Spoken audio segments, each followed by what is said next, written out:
Hello everyone. Today we are going to discuss the topic women and invisible work.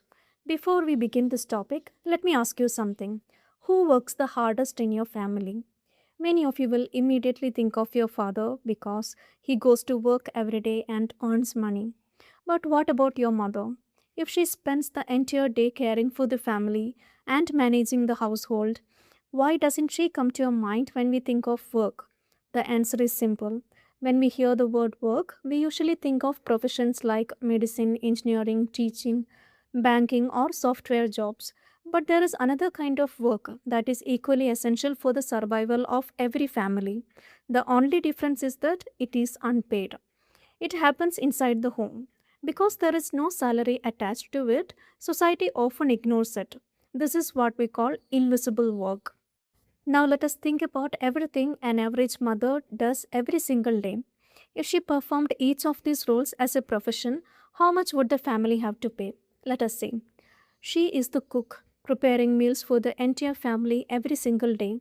Hiring a full-time cook would cost approximately 14,000 per month.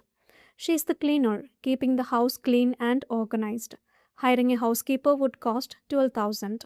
She is the laundry worker, washing, drying and folding everyone's clothes, which would cost 8,000 per month. She is the nurse, taking care of children, elderly parents and sick family members. Professional caregiving services would cost 16,000. She is the counselor, listening whenever someone is stressed, anxious or heartbroken. Regular counseling support would cost approximately 7,000 per month. She is a teacher, helping children with homework and teaching them basic life skills. A home tutor would cost 8,000 per month. She is the manager, planning household expenses, remembering birthdays, arranging family functions, and making sure everything runs smoothly. Hiring a household manager or personal assistant would definitely cost around 10,000 per month. In addition, grocery shopping and other household errands would cost another 5,000. If a family hired different professionals to perform each one of these jobs, it would cost roughly 80,000 every month, not just 10,000 or 20,000, 80,000.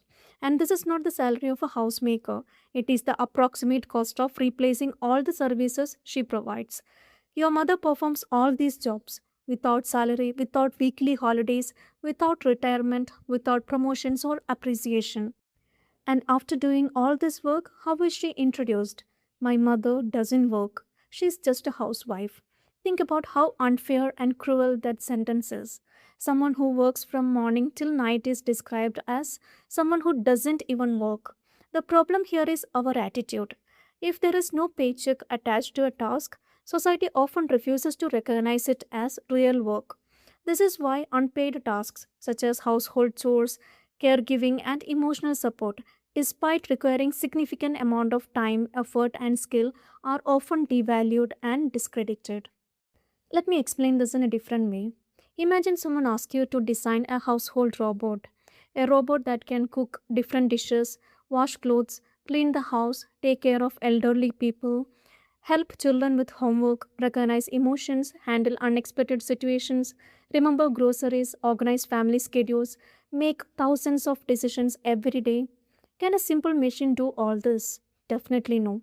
Building such a robot would require expertise from multiple fields, including artificial intelligence, robotics, computer vision, mechanical engineering, human computer interaction, machine learning, and natural language processing. Despite decades of research and billions of dollars invested worldwide, no robot today can perform all these tasks as efficiently, safely, and adaptably as a human caregiver or homemaker. If building a machine to perform housework is such a complex engineering challenge, what does it tell us? It tells us that housework itself is highly skilled work. It demands intelligence, planning, adaptability, problem solving, continuous decision making. So, the next time someone says, "My mother is only a housewife," remember that work is far more complex than most people even realize.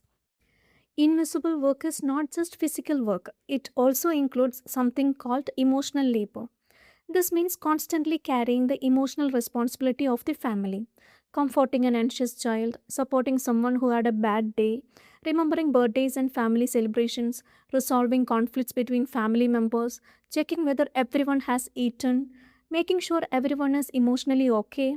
Nobody notices this work, but it consumes enormous emotional energy. Now, let us look at something that happens in many homes. A 5-year-old asking his mother for a glass of water is totally understandable. But why does an 18-year-old still expect his mother to bring him water? Why doesn't he wash his own plate after eating? Why doesn't he wash his own clothes? Why doesn't he clean the table after spilling coffee? Many of us have heard someone shouting, "Mom, I spilled coffee, clean it." But how often do we hear, "Dad, I spilled coffee, clean it"? Almost never. When children are small, depending on their parents is natural. But after becoming teenagers, after becoming adults, why do many people still expect their mother to serve them? Where does this attitude come from? It usually begins at home. Children spend years watching how their father treats their mother. If the father expects his wife to bring water, serve food, clean his plate, wash his clothes, the children quietly observe it. Nobody teaches them this behavior. They simply imitate what they see. Slowly, both sons and daughters begin believing that serving everyone is the mother's responsibility. Without even realizing it, the mother slowly stops being treated like an equal family member and starts being treated like a servant. Now, think about the emotional cost of all this. Imagine working every single day for the people you love, cooking for them, cleaning for them, taking care of them when they are sick, supporting them emotionally, putting everyone else's needs before your own. And in return, instead of receiving appreciation, you are treated like a servant. Day after day, year after year. This is not just tiring, it is emotionally devastating. It leads to physical exhaustion, burnout, chronic stress, anxiety, depression, sometimes even serious mental illness. Invisible work is not only an economic issue, it is also a mental health issue. If you happen to know someone who have both a full-time job and the responsibility of running a household, try asking them which is more difficult, your profession or being a housemaker. Many will tell you that being a homemaker is more difficult. Housework is indeed one of the most demanding forms of work because it is not just one profession, it is a combination of many professions. You are a cook, cleaner, nurse, teacher, counselor, manager, caregiver, and despite all your efforts, you are expected to satisfy everyone's emotional and physical needs without a word of gratitude or appreciation. This is the tragedy of invisible work. Many educated and talented women today recognize this trap. This is one of the reasons why they hesitate to marry. They are not afraid of marriage, they are afraid of unequal marriage. They fear that despite their education, careers, and abilities, they may end up just like their mother, carrying almost the entire burden of the household while receiving very little appreciation. Women today are looking for partnership, not servitude. However, this problem has a very simple solution. A family belongs to everyone, so the responsibility of running that family should also belong to everyone. Cooking is a life skill, cleaning is a life skill, laundry is a life skill, taking care of children is a parenting skill. None of these are women's duties, they are simply human responsibilities. When every member of the family starts sharing these responsibilities, the burden is greatly reduced and becomes more manageable. Relationships become stronger. Children learn independence and respect naturally returns. Research conducted across several countries consistently shows that couples who share household responsibilities more equally generally report higher relationship satisfaction and lower levels of conflict. Recognizing this, several organizations have launched campaigns to encourage equal participations at home. One of India's most influential social campaign was Areas Share the Load. The campaign asked a simple question: why is laundry considered only a woman's responsibility? It encouraged families to rethink habits that had been passed down for generations. Its message was simple: housework belongs to everyone who lives in the house. Fortunately, society is changing. Today, many young men cook, take care of children, wash clothes, buy groceries, clean their homes.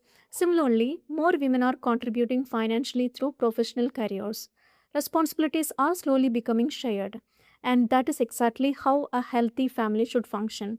Not his responsibilities, not her responsibilities, our responsibilities. Because a family is built by everyone, not by one person silently carrying the entire burden. Thank you for watching, and I will see you in the next video.